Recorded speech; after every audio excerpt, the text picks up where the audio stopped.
Net Wealth Investments Limited is licensed to provide general advice. Our podcasts are not tailored to any one financial situation and may contain views of our presenters which may not align with Net Wealth's. The guests, organisation and Net Wealth have an arrangement for their financial products to be available for investment through the Net Wealth platforms, and Net Wealth may receive fees from the guest. More information about Net Wealth can be found on our website, including our financial services guide and disclosure documents. Please seek professional advice before acting.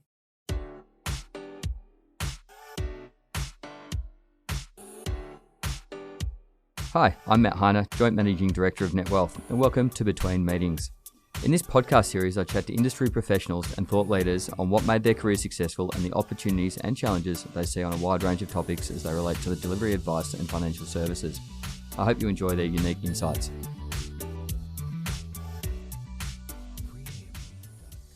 Welcome, good afternoon to everyone, and good morning to our friends in WA. It's an absolute pleasure to speak to Paul today in our first ever live podcast. And I was actually wondering, given it's more of a webinar, can we call it a podcast? But maybe that's for another day. As you can see, unfortunately, Paul and I weren't able to get into the same room together. So as we've tended to do over the last 18 months, we've done the best we can. I'm streaming to you from my study. I think Paul's probably at home as well. Welcome to the show, Paul. Hey, Matt, how are you? Really good, thanks, Paul. Paul, I'm fortunate to get to chat to you sort of on a semi-regular basis at the moment. I think having not seen each other for a little while, we've probably caught up about 4 or 5 times. It's always a really interesting chat. We've got a lot to cover today. But I thought for the 200 or so people that are registered for today's event, it'd be really good just to get a bit of background on you, how you went from becoming a lawyer, I guess, to setting up one of the most successful tech companies in Australia. Yeah, I mean, the story starts. I started my law career in 1991. And enjoyed being a lawyer. And 91 was an interesting time to start your career because it was sort of, the middle of, Australia's sort of last, real recession. The 91-92 recession was a really tough recession, and it was just a great time, just to understand that things don't always go up and to the right, and there are a lot of challenges along the way for businesses and individuals in terms of economic cycles. Around about 1995 or so, a friend of mine was a guy called Evan Thornley, who I went to uni with, and Evan and Tracy started an internet company in about 95 called Look Smart. And Evan rang me up and said, we need a lawyer. And I didn't really know what the internet was at that point. And as part of acting for him, I learned about the internet, was completely blown away by the medium. Probably was a similar process for me in 95, 96 to what the process was for a lot of people, what the process is at the moment for a lot of people around crypto. And where again, it's really hard to understand and people are trying to get their head around it. And so I was sort of blown away by the internet as a medium, the potential for that. And then a couple of years later, March 1997, I was at an auction. Sharon, my wife and I, Sharon, were at an auction. Sharon was pregnant with Jasmine, our second child. We're looking to buy a house. And just as we're standing the auction, the whole frustration of finding a house online, finding a house in the newspaper and kind of, any house that you'd see the ad in the newspaper, any house that you liked, you couldn't afford, any house that you could afford you didn't like when you actually went and saw it, and kind of just the limited amount of information you could get from the newspaper. And anyway, had the idea for doing an online real estate site. To cut a long story short, that idea morphed from real estate into jobs. I chatted to my brother Andrew, who was working at Booz as a management consultant. We started thinking about it, putting together a business plan. We hooked up with Matt Rockman, who was a friend, and actually him and his father Irvin were clients at Block Liebler, where I worked. And Matt joined us on the journey, and we got started in late 1997. Paul, clearly the infrastructure around tech companies back then was very different to what it is now, and some would suggest there's still a long way to go. How did you actually find your way around? How did you go about sort of finding developers and getting funding and some of those sort of things that a lot of tech firms take for granted these days? Yeah, look, it was really different, and to some extent, it was a level playing field because everyone was operating under that disadvantage, if you like. But if I think about today, all of the elements are very different today compared to 20, 25 years ago, and 24 years ago. And the biggest thing, I think, number one was on the funding side, we were really lucky. So I knew Matt and Urban through ABL that I mentioned and approached them. I spoke to my boss and said I was, wanted to take a leave of absence to look for funding, and for this idea, and they were incredibly supportive at ABL. Matt and Urban decided to back Andrew and I, and Matt, wanted to join us. He was really excited by the opportunity, and he headed up sales for the first 8 or 9 years at SEEK. Building the website again, the first hire we made, none of us, Andrew had a little bit of a tech background. He'd done a science degree, a bit of computer science, but none of us had a tech background. And so that was a massive risk for us. We hired a guy called Rob Sloan as our first CIO. And we were kind of like, hey, let's go hire the team to build. And he was like, no, you've told me I've got 3 or 4 months to build this website.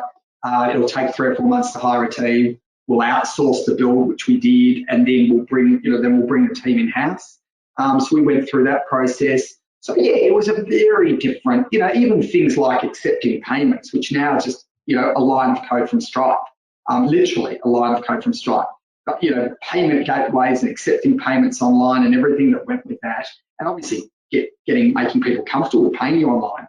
These were really hard barriers to overcome at the time. It's obviously a very, very different world a generation later. These days, telling your friends and family that you're a startup entrepreneur or about to start up a business is a bit of a badge of honour. What did your friends and family think back then when you said that you were leaving your law degree and law career, to do this? Yeah, for the most part, I think they probably thought I was a bit crazy. Look, I think firstly for me, Sharon, my wife, was incredibly supportive. So we had 2 children by then. We had a mortgage. I was on a really good career path at ABL. We've become a partner pretty soon, and so her being supportive was unbelievably important. But for the most part, people were supportive. I think they were like, "What are you doing? What are you thinking? Why are you doing this?" In a really nice, polite, supportive sort of way, not in a critical way. And the other thing I think, and I was reflecting on this because my kids are now going an age where they're starting their careers, and they've got a lot of friends doing startups or joining startups. When we started SEEK, Evan and Tracy, who I mentioned at LookSmart, not only were they the only people I knew who started a tech company, the only people I knew who worked at a tech company, other than some of the other people at LookSmart who I got to know through acting for them. So I just didn't have any friends or people in my network who worked in startups. It really wasn't as common, certainly in Australia at that time. It wasn't a particularly common occupation. And the fact that I see through my kids' lens and their friends and that cohort, so many of the best and brightest of that generation wanting to work in startups or wanting to start their own business is such an exciting phenomena. Such an exciting phenomena for what's happening. What's happening in Australia right now. And then Matt, the story well yourself with what you and Michael have done with NetWealth, and again, starting at a similar time, very along the way of startups, having to compete with incumbents. It is a different world now. It's much easier in a lot of ways. It's harder because it's more competitive, so that bit's harder. But certainly the ability to actually build a product, get it to market, get funding, find people, that is way easier than it was a little while ago, and that's incredibly exciting. Paul, no doubt, like every startup founder, you went through a range of emotions from excitement to fear to disappointment to excitement. How long did it take you before you realised that you were actually onto something pretty special? I would say it's a great question. I think the way you articulate it is spot on. I think, in the first year or two, those highs are really high. The good days, you just think like, oh my God, this is just, you're just floating. And the bad days, you're just like, I just don't know how we're ever going to make this work. And so I think that's a really good summary. There are a lot more highs and lows with startups, in particular in the early period. I'd say, the thing about SEEK is obviously it's about, attracting employers and recruitment firms to put jobs on the site, and attracting job seekers to come to SEEK to look for jobs. And the thing about marketplace businesses, the reason why you look for a job on SEEK or in a newspaper or on another website is that's because where all the jobs are, and the reason why you advertise is that's where all the job seekers are.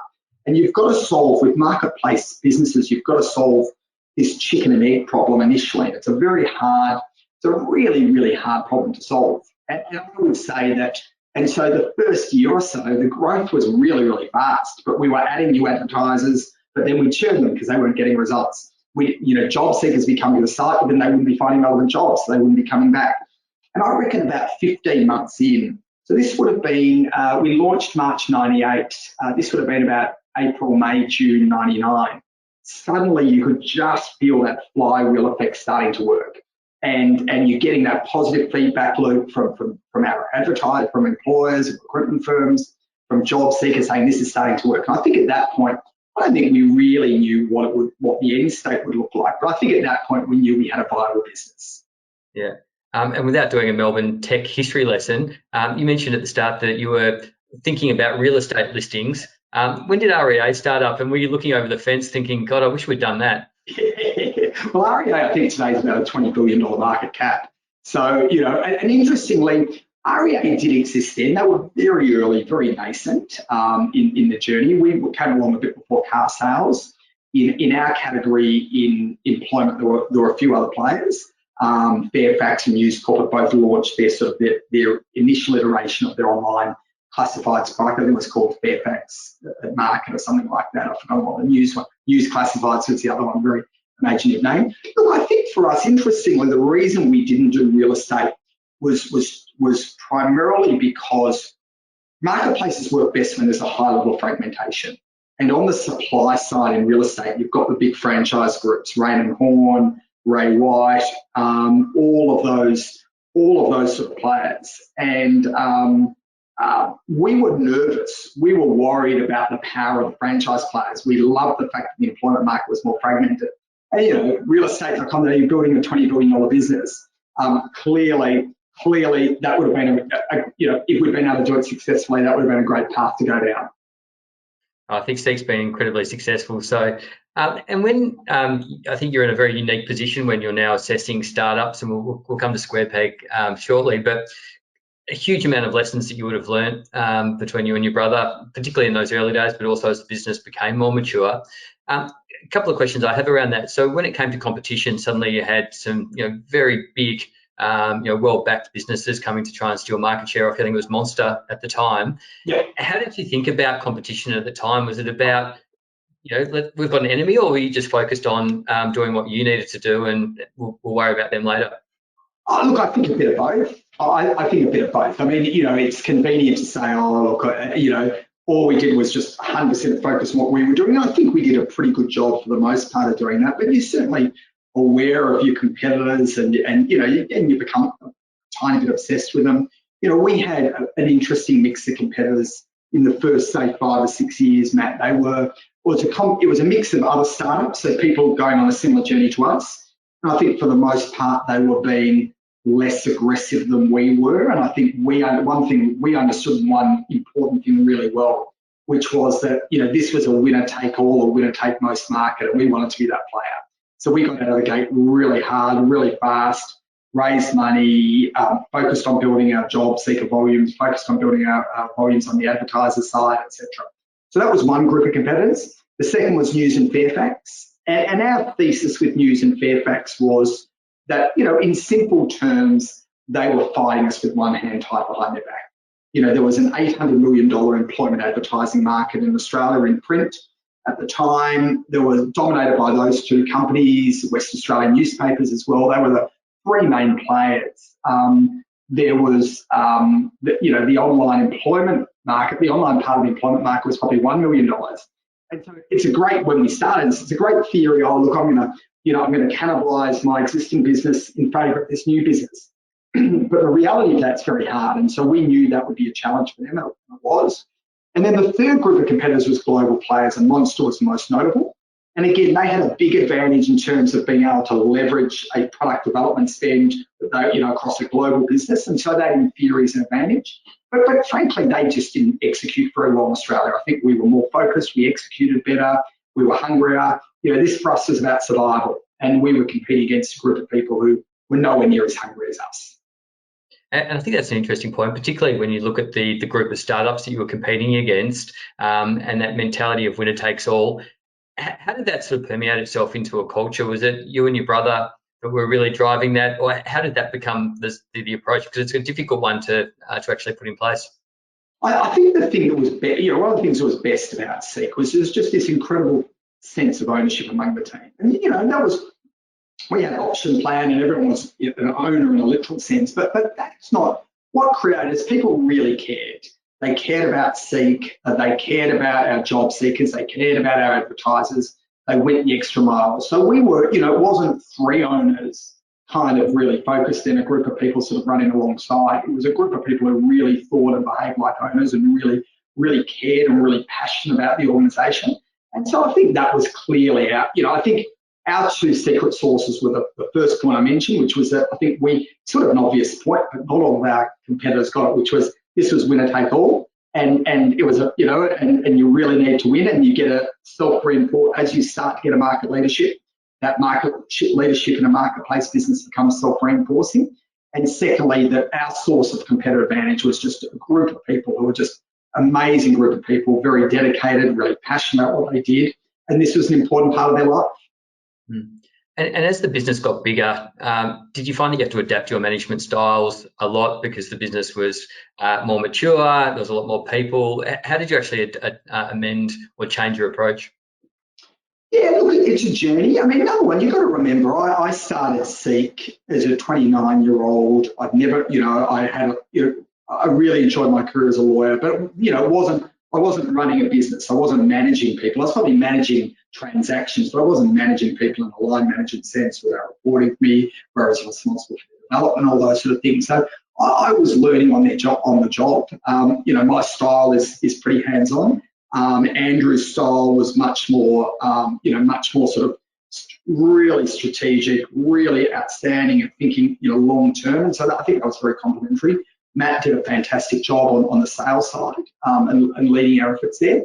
But yeah, absolutely, your style has to change and adapt. And you try to be ahead of the game on that stuff, but inevitably you're a little bit behind, and you kind of, you're getting into a bit of reactive mode sometimes where you're just so busy. You recognise that you have to let go a little bit.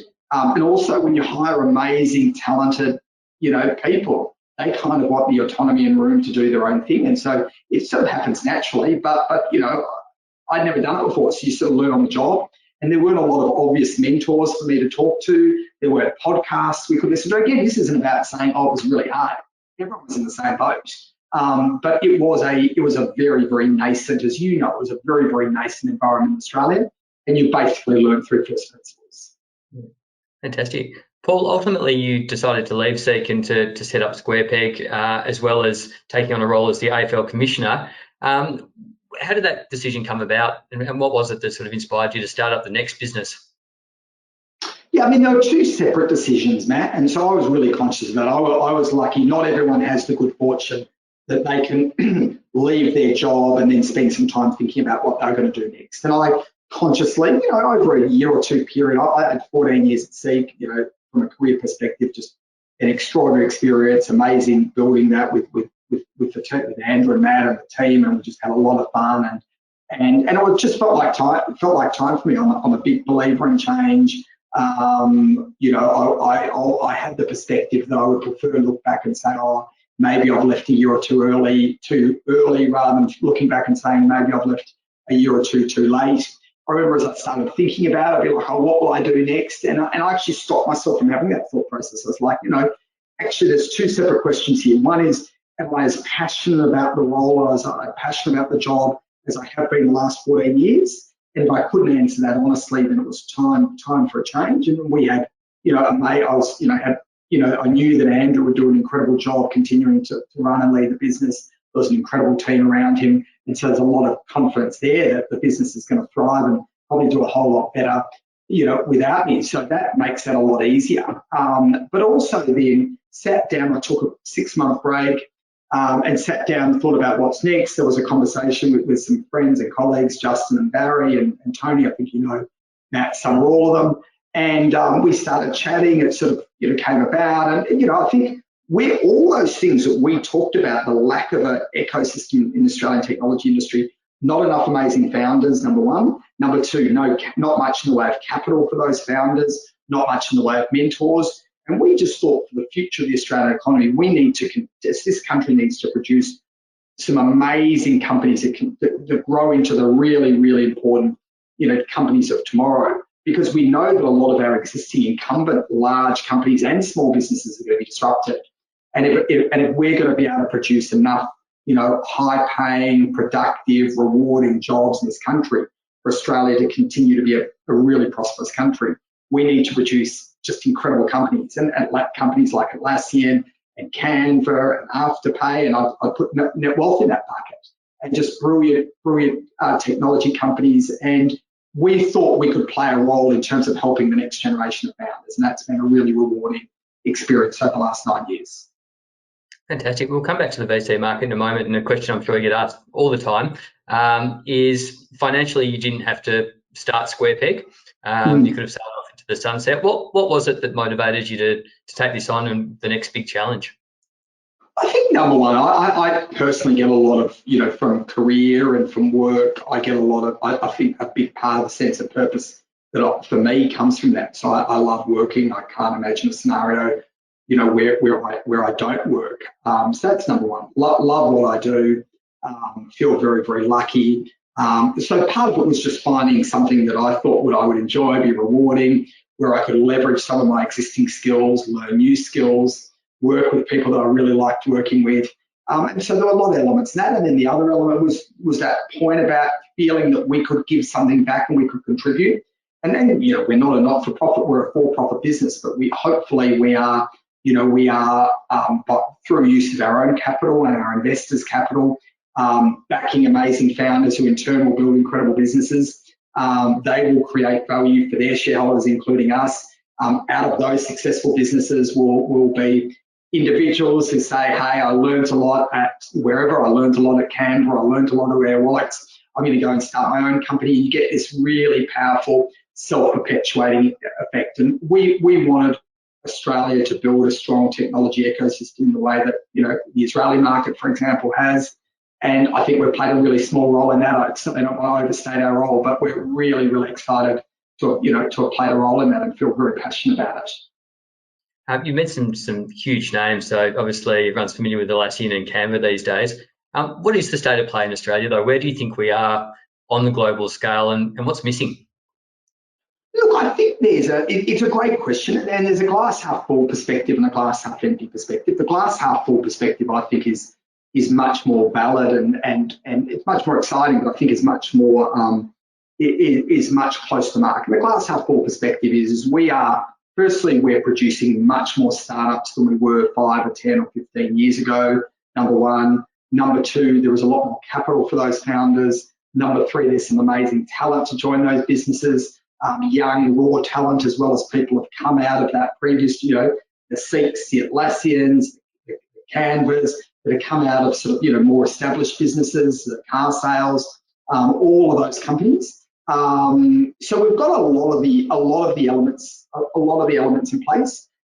We are still some way behind, say, some of the best markets in the world, but the rate at which we're producing amazing companies is 3, 4, 5 times as fast as even 10 years ago, let alone 24 years ago when we got started. So that's really exciting.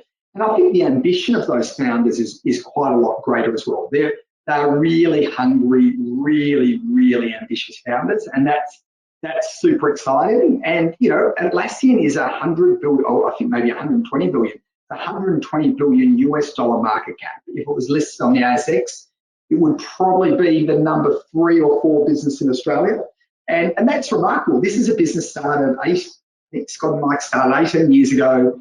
No money, because there wasn't much in the way of venture capital in Australia, so they got started with their own savings. And had to be profitable from day one. And Afterpay just got bought for, 39 billion Aussie dollars. Canva raised money at 40 billion US. Companies like Air Wallets are amazing companies. A lot of great companies that aren't in our portfolio that we wish we invested in. Safety Culture would be a really good example of one of those.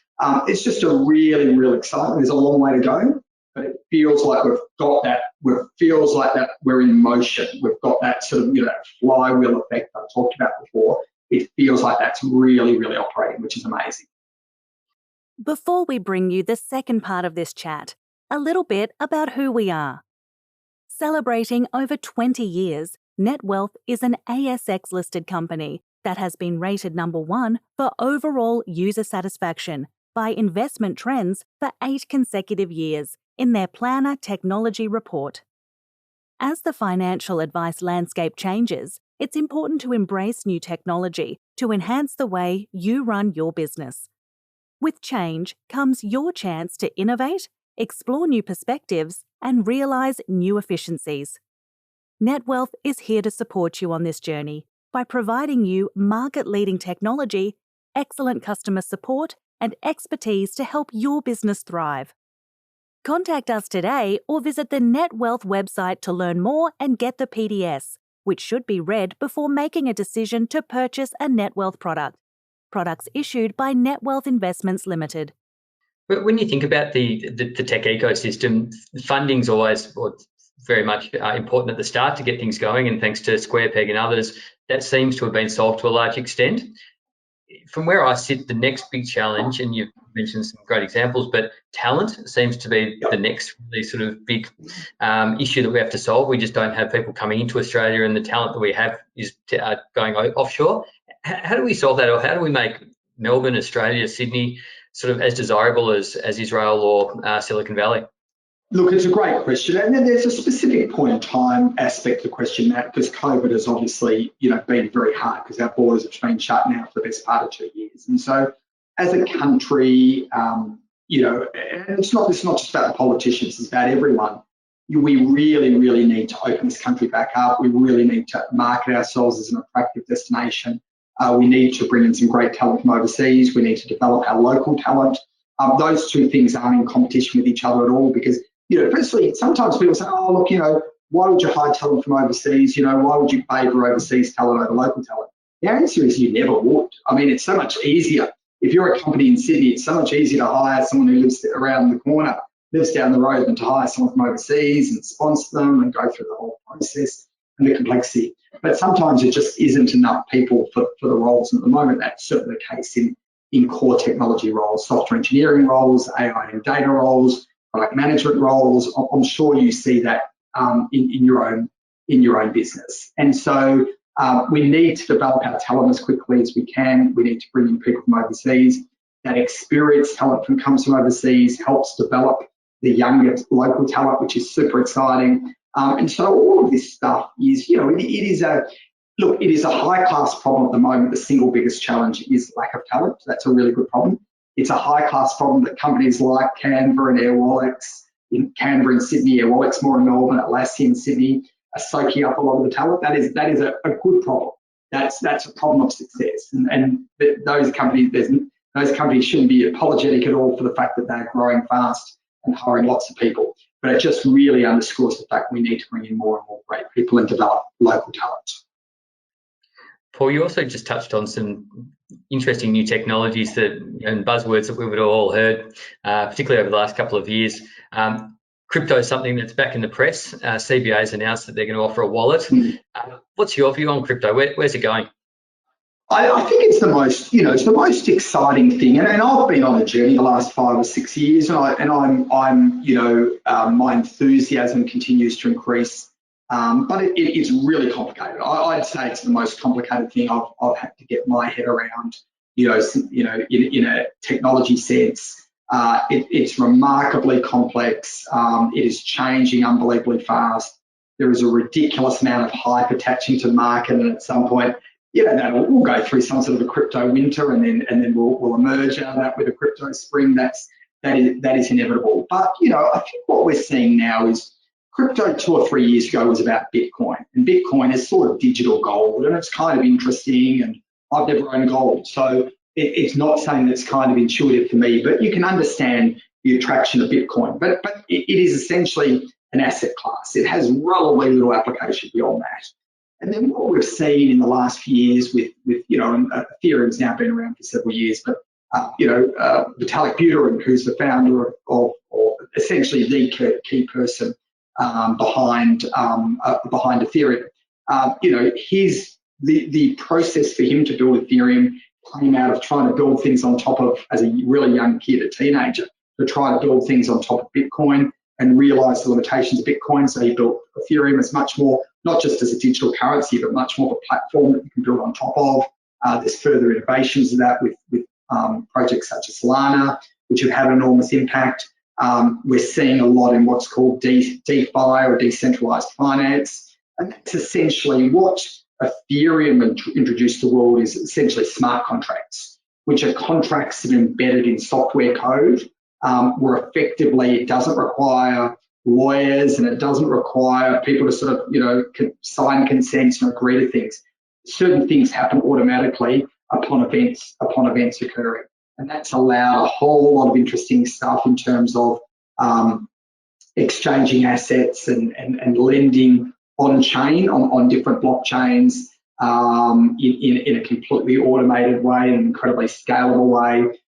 We've seen a lot of activity with NFTs, non-fungible tokens, with people buying, producing or minting art, or, could be what we would have called, football cards or baseball cards in the past, and a whole lot of different assets that are then an asset that you can have unique ownership of, and you can deal with in whatever way you like. We're seeing the innovation of DAOs, or decentralized autonomous organizations, which potentially may replace the company over time, who knows? And so I think there's still a big gap between the bull case and the bear case for crypto. It's incredibly exciting. My one counsel to people would be not to sort of say, oh, this is rubbish, or this is all hype. It's an easy conclusion to reach based on, the way that the asset prices are moving up and down, but it's really, really, really interesting. Yeah, it's interesting. I haven't myself, although I've been talking about it for a couple of years, yet bought a coin. My current thesis is I'm better off to invest into the picks and shovels, so the trading platforms and some of the infrastructure that supports crypto. Yep. But given just how broad, crypto and the services that service the crypto market are, for someone that's thinking about investing or looking at it as an asset class, what's the best way to do that? It's a good question, because it's really hard to do. First, I can read as much as I can, number one. Number two, there are a whole lot of different, it's still somewhat difficult, but that's the beauty about, sort of what CBA is doing. You've obviously had, Coinbase set up as an exchange and marketplace, many, many years ago, and now listed with a significant market cap. And so if you want to start playing, my first piece of advice would be, if you're going to play in this space, think about it as gambling. And, there's high risk. You've got to assume that you're going to lose all or most of your capital. And if you bet $100 on the Melbourne Cup and you're well placed to lose that money, and it's not the end of the world if you lose it, then that's fine. I think you should think similarly about crypto, but that's the best way of learning. A bit of reading, but a bit of doing as well. Paul, I'm conscious I want to leave some time for questions at the end, but I'm interested in what other technologies or sectors you're really excited about. And also maybe if we can touch on, I guess, your move to global. You've recently launched a new global fund that is listed, as opposed to, I guess, the startup world where you've traditionally been investing. Maybe if you can just talk through that. Yeah, look, I think for the first part of the question, Matt, I mean, there's probably 3 or 4 or 5 areas that we're really focused on. In terms of specific segments of the economy or verticals, fintech has been a really, really important area for us. There's an enormous amount of market cap in financial services institutions globally. It's 10 to 15% of the economy in most countries around the world. You have a lot of legacy systems. You have a lot of large financial institutions that have challenges of incumbency and really wanting to maintain their profit pools, and lots of great founders coming in and challenging them, and essentially abstracting away products using software. That's essentially what Stripe did, if you like. Stripe basically said, going back now, 11 or 12 or 13 years, just made it incredibly easy for people online to accept. So they solved one problem. You're a small, young company, and it's really hard to accept payments online, and they just made it incredibly easy. And they used software to solve it, essentially replaced the product with software, if you like. And they did everything else behind, all the hard work behind that individual companies had to do themselves. Stripe did all of that, so that all you had to do was insert this one line of code into your code base with an API. And so, that's a sort of a metaphor for what's happening in fintech, and we're really excited. I mean, we've got a very small investment in Stripe, which we're incredibly excited. We've been, really, really lucky to have. Airwallex has been a big success for us. FinExcel, which is the largest buy now, pay later business in Southeast Asia, has been great. Athena Home Loans, some of the people on the webcam, on the webinar today are probably familiar with Athena. who are really disrupting the home loan market in Australia. In terms of other verticals, health and education are two markets we're really, really excited about, and there's a fair bit of focus on those. Software as a service, and so just as a broad business model, all software is moving to the cloud, and software is becoming a service rather than a product. That change has been underway for 10 or 15 years, but it's still got a long, long way to go. So we're really excited about that. AI is sitting across all of that, and so many problems in the world today being solved by AI-enabled business models. And I talked about crypto. We're really starting to dip our toe in there, and again, we're doing it in a cautious way. We aren't putting all of our bets on crypto, but a number of our colleagues are really passionate about the area, but particularly Jonathan, one of my colleagues in Tel Aviv, who's been around this world for the last 6 or 7 years. Excellent. And the second question, just before we throw it to the audience for some questions, you've moved to a listed global vehicle. Thank you. Forgot that. Thank you. Yeah, which looks really exciting, but it's a step away from what you're used to be doing. Just interested in what the theory behind that is. Yeah, absolutely. And so just by way of context, we've always been investing in young, early stage companies across Australia, Southeast Asia, Israel, as you know, Matt. And these are startups, they're unlisted. Some of them then go through the process of listing on the stock exchange, etc. And we get involved in these companies often for 7, 8, 9. Canberra, we invested in 9 years ago. UpGuard, we invested in 9 years ago. In some cases, you're involved in these companies for 10 or 11 or 12 or more years, which is amazing.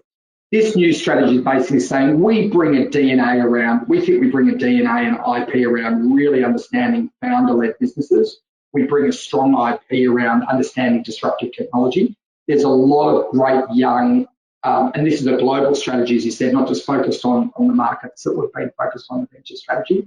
So companies that are still relatively young, still very, very high growth, relatively early in their journey, but have come onto public markets. That's our sweet spot, sort of $5 to $20 billion market cap, not the mega cap stocks like the Facebooks and the Google.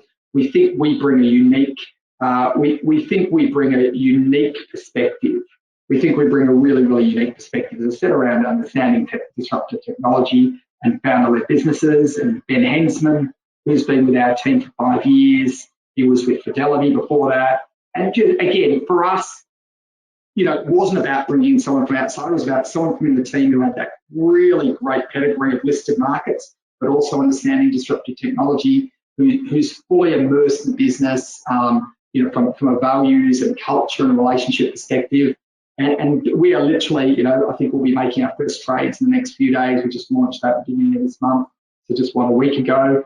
And it's really, really exciting. And it's the biggest new thing we've done probably since we started, and we're incredibly excited about it. Congratulations. And Paul, it'd be remiss of me not to ask, how can people on the call access the Square Peg funds?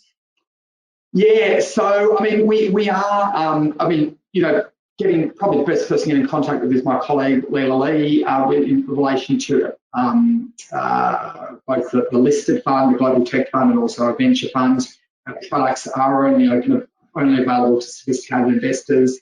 Again, that's just a sort of a regulatory thing. And but if anyone's interested, please get in contact with us and give us a call, and we'd be delighted to have a conversation with you. Fantastic. Paul, you've been very generous with your time. Thank you so much for your time and your insights. Really appreciate it. Thanks, Matt. Really enjoyed the conversation.